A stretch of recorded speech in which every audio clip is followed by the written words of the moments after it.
por ir nos Estados Unidos, é o que eu proponho agora, até porque lá realmente a cuíca está roncando. Realmente Donald Trump chegou atirando para tudo que é lado e gerando assim um terremoto político nos Estados Unidos. E as tentativas, principalmente, de barrar as novas ordens executivas já apresentadas por Donald Trump nesses primeiros dias não param. Inclusive, uma juíza federal, na verdade, um juiz federal, para ser mais preciso, emitiu uma ordem para bloquear a nova e polêmica política de Donald Trump que encerraria a cidadania por direito de nascimento.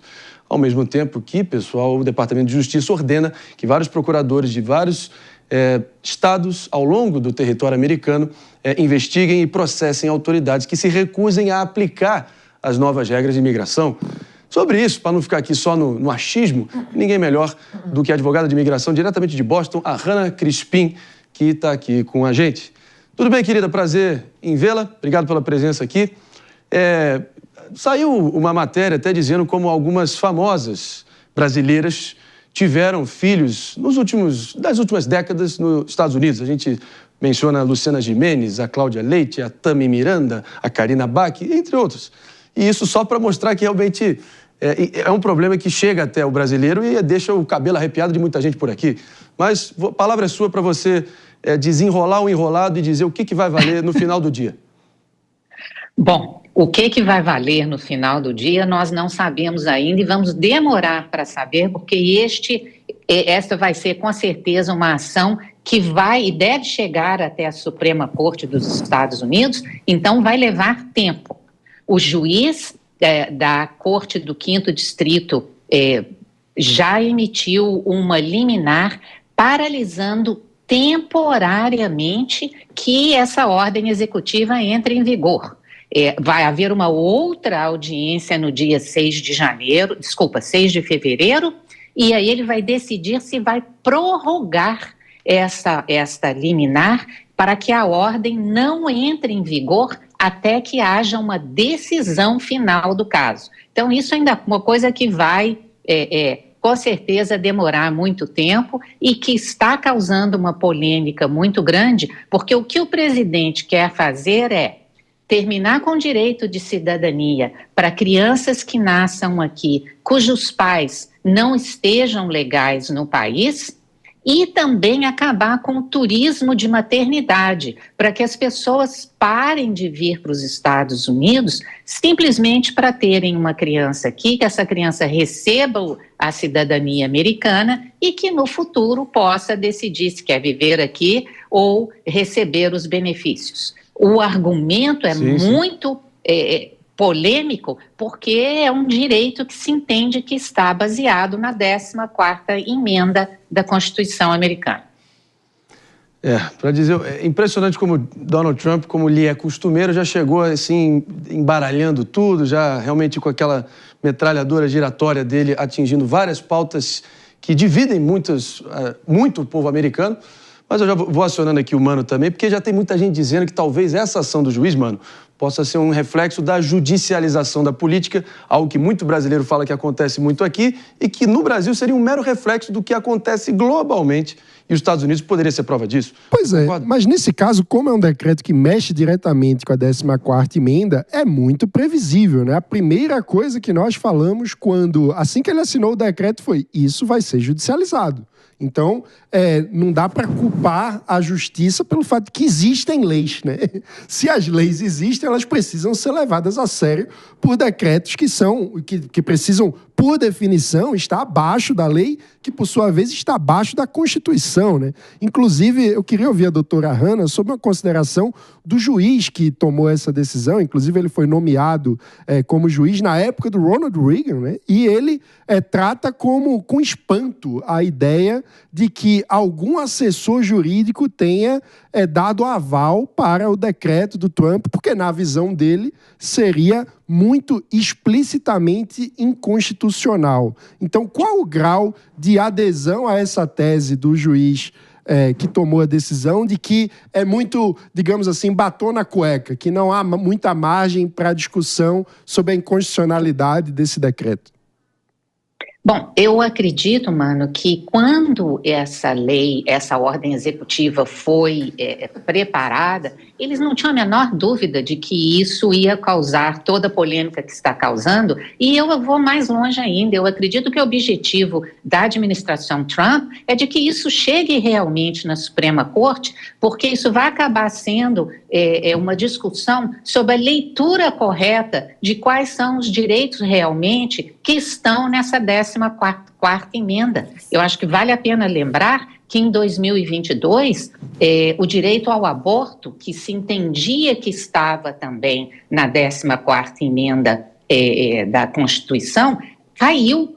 A Suprema Corte reverteu uma decisão que já estava em vigor há praticamente 50 anos, desde 1973. Então, isso ainda vai dar muita discussão e vamos ver realmente o que vai acontecer quando esse caso chegar na Suprema Corte. E eu queria só consertar, porque eu tinha dito que o direito de cidadania não vai ser mais dado se entrar em vigor a ordem para pessoas que estão aqui fora de status ou indocumentadas, mas não é somente para essas pessoas, não. Quem está dentro do país em status temporário. Então, se alguém estiver aqui com visto de turista ou se estiver estudando ou trabalhando temporariamente, se o pai do bebê não for residente permanente ou cidadão americano e a mãe também não tiver essas categorias de status no país, a criança também não será considerada cidadã americana. Então, em outras palavras, cidadão americano é para quem é filho de quem é residente permanente, quem tem green card, ou quem é filho de cidadão americano mesmo. Vamos ver, vai ter muita coisa ainda e discussão acontecendo. Isso pode gerar o efeito dos apátridas, né? Os efeitos dos apátridas. A gente vai trazer esse conceito também, não sei antes, eu só trazer um ingrediente aqui, que até no final da noite de ontem, de quinta-feira, a Caroline Leavitt, que é a nova porta-voz do governo Trump, ali em tom de comemoração, dizendo que promessas feitas, promessas cumpridas, anunciou que 538 imigrantes ilegais já foram detidos e deportados devidamente para os seus países de origem. Inclusive, algumas centenas de prisões foram realizadas no meio dessa primeira investida. E ela dizendo que o esforço de deportação em massa está em curso e está avançando com força. Então, só para dar o tom de que está saindo do campo da promessa e está acontecendo na prática. E aí tem que lembrar, né? Um presidente recém-empossado venceu no voto popular a primeira vez dos republicanos em décadas e também no colégio eleitoral foi uma surra considerável. Então, logo nos primeiros dias de mandato já vem essa judicialização contendo os avanços dele. Também é justo, tem que entender os freios e contrapesos. Como é que você está vendo, Henrique Kriegner? Fica à vontade. Não, eu acho que essa questão dos... só um ponto antes, né? A questão do fato de ser uma ofensa aí, talvez, à Constituição americana, essa decisão do Trump, para mim eu vejo como um ato extremamente 100% político, né? É uma tentativa de forçar, então, o Congresso a rever essa questão.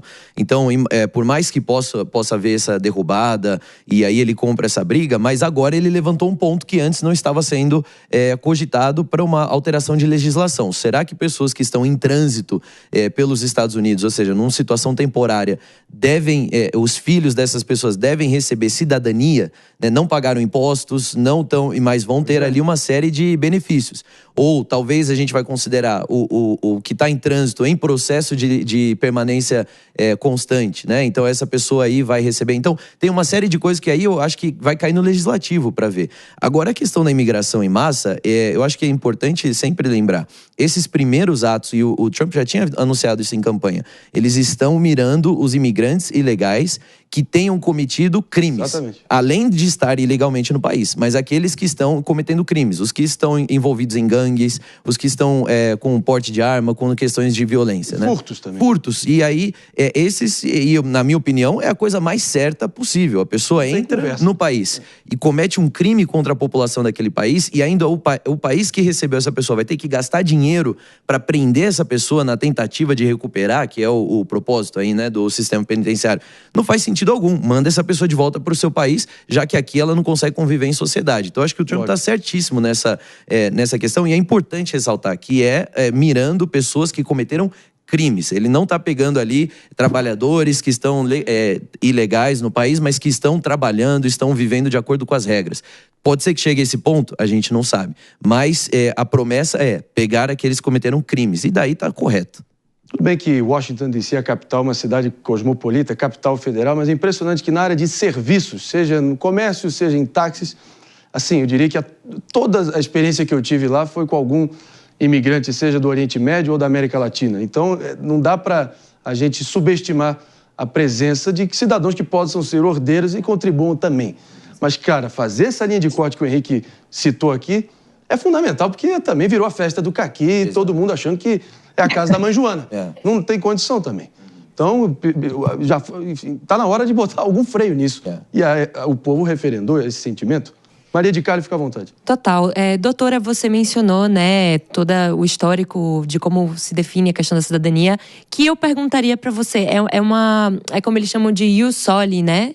Acredito que é uma prática de muitos países da Nova América, na época que houve lá uma tentativa de povoamento desses países ainda, né? Que não é mais o caso dos Estados Unidos, nem do Brasil, né? Porque a gente não precisa mais desse tipo de prática, mas já é de praxe adotado. Chegou a ser rascunhado como seria definida, então, a questão da nacionalidade? Seria ius sanguine, que é quando é de parente, né? Já geracional, aí nos Estados Unidos. Qual seria o grau de parentesco? De parentesco eu digo assim, você é imigrante, aí já tá lá, passa pelo processo de cidadão, vira cidadão, né? Depois de checar todos os critérios. Então, queria entender se isso foi rascunhado, se está sendo especulado por aí.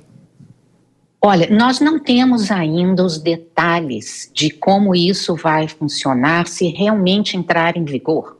Inclusive porque quando uma criança nasce, é no hospital ou é o Estado, né, que vai emitir uma certidão de nascimento. Uma certidão de nascimento, até agora, é um documento que comprova a nacionalidade americana. Então, muitas outras coisas vão ter que ser desenvolvidas se esta ordem executiva realmente entrar em vigor. Hoje em dia, o direito de cidadania está ligado ao fato de você nascer no país, independente da situação imigratória dos seus pais. Se a lei entrar em vigor, mais uma vez, se essa ordem executiva, você só terá direito à cidadania, a criança só terá direito à cidadania, se no dia em que ela nascer, ela tiver pelo menos um dos pais já cidadão americano ou com green card.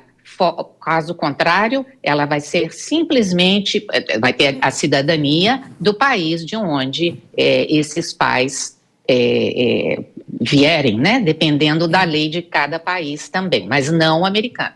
Na França revigora isso. Queria só fazer um parênteses. Eu tenho um amigo que nasceu em Nice, ele é pernambucano e ele é seu conterrâneo. E ele é muito revoltado com isso. Ele fala, nasci em Nice e não tenho cidadania francesa, porque justamente não revigora esse tipo de prática lá na França. Nasci em Nice. Nasci em Nice. E não vigora. Um francesinho, né? Mas um pernambucano raiz não ia estar ligando pra cidadania. Pernambuco, meu país, né? Ele tem cidadania pernambucana. Meu país Nordeste. Eu não resisto.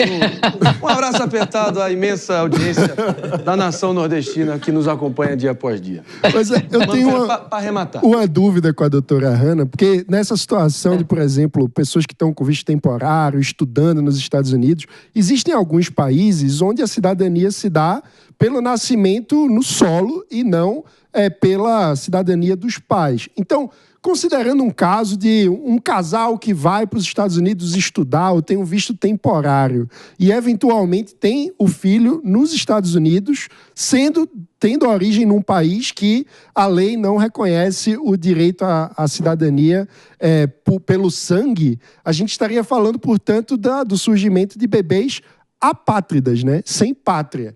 Nesse caso, quais são as consequências jurídicas disso e como seria possível resolver esse tipo de situação?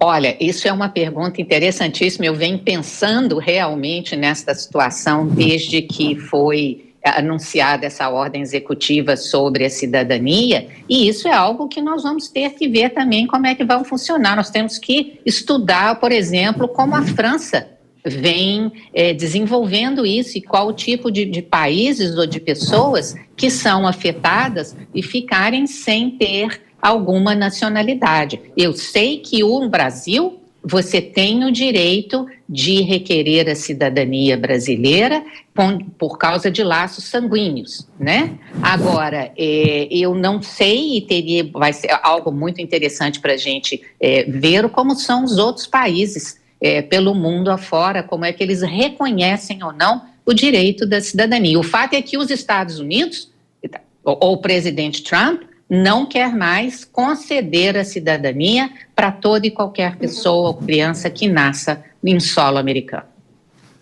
Essa foi a nossa querida Hannah Crispim, de forma muito didática, acessível, dando aqui a letra para todo brasileiro interessado em realmente se situar no meio de tantas incertezas nesse novo terremoto aí, nos fluxos de imigração que as decisões de Donald Trump vêm causando. Para você acompanhar o trabalho dela, claro, é no @Crispin, KRISPIN, Law. E Law é igual a lei nos Estados Unidos, LAW. Obrigado, querida, pela presença. Voltamos com você em breve. Trabalho não vai faltar Obrigada. agora, hein? Trabalho, prepara aí o turno triplicado, hein? Assim que é bom, assim que é bom. Há males que vem bem, não é isso? Obrigado, querida.